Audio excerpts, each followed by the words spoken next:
साथियों, जय श्री कृष्णा। आप सभी को मैं आपका अपना युवा साथी रामचंद्र यादव।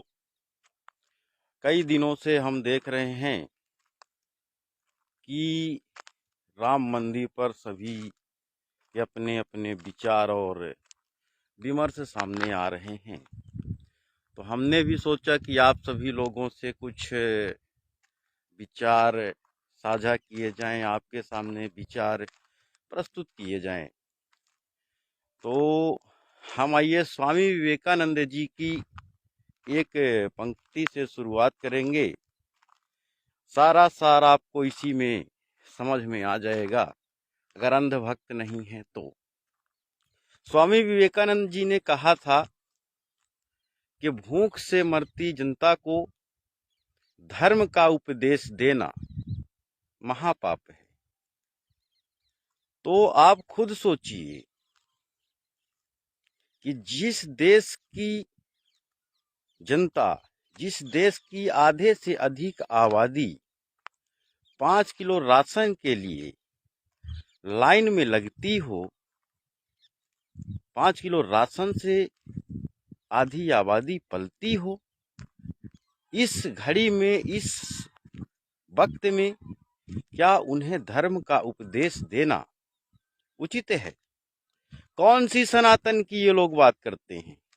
आप लोगों ने भी सुना होगा सनातन क्या है। सत्य ही सनातन है।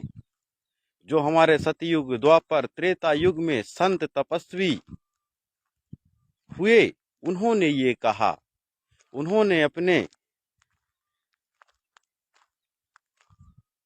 वाणियों से ये व्याख्यान किए कि सत्य ही सनातन है। तो मैं आप सभी लोगों को बताना चाहूंगा कि अगर सत्य ही सनातन है तो नरेंद्र मोदी जी सनातनी नहीं हो सकते, क्योंकि इन्होंने तो कभी सत्य के लिए काम ही नहीं किया है।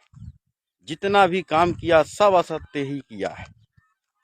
आप इनका इतिहास उठाकर देखिए, क्या किया है इन्होंने। सिर्फ देश को बांटने का काम किया है।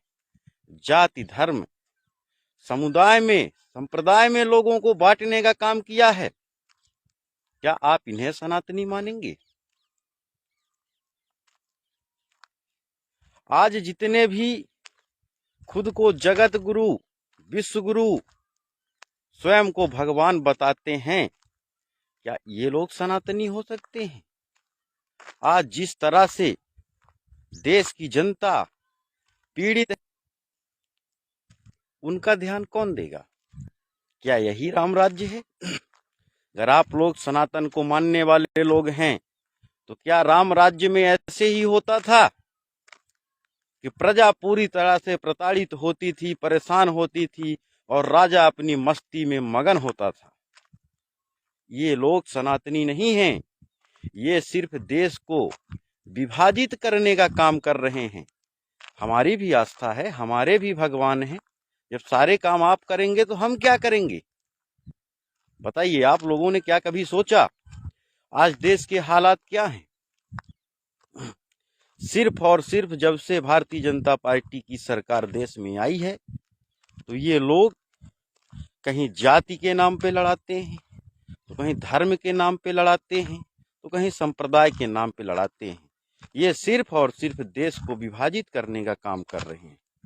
धर्म और आस्था के नाम पे ये अपनी रोटी सेकने में लगे हुए हैं। अब ये देश के पढ़े लिखे युवाओं का दायित्व ही नहीं, पूर्ण कर्तव्य होता है कि अपने सनातन संस्कृति को बचाएं, अपने भारतीय संविधान को बचाएं। ये सिर्फ और सिर्फ अपनी राजनीतिक रोटी सेकना चाहते हैं और देश को विभाजित करना चाहते हैं। अगर मोदी जी का ऐसे ही शासन चलता रहा तो वो दिन दूर नहीं है जब देश के कई टुकड़े हो जाएंगे। हर जाति, हर मजहब, हर धर्म के लोग विभाजित होने पे मजबूर हो जाएंगे। आज जिस तरह से धर्म और आस्था के नाम पे राजनीति की जा रही है, इतने निचले तबके की राजनीति आज तक के इतिहास में किसी ने नहीं किया है। आप सभी लोगों से हमारा यही निवेदन है, आप सभी लोग समझिए, अपने लोकतंत्र और संविधान को बचाइए। जब इनकी आप रक्षा करेंगे तब आपकी रक्षा होगी। धर्म और आस्था के नाम पर लोगों को बांटना, उनकी भावनाओं पे, उनकी आस्था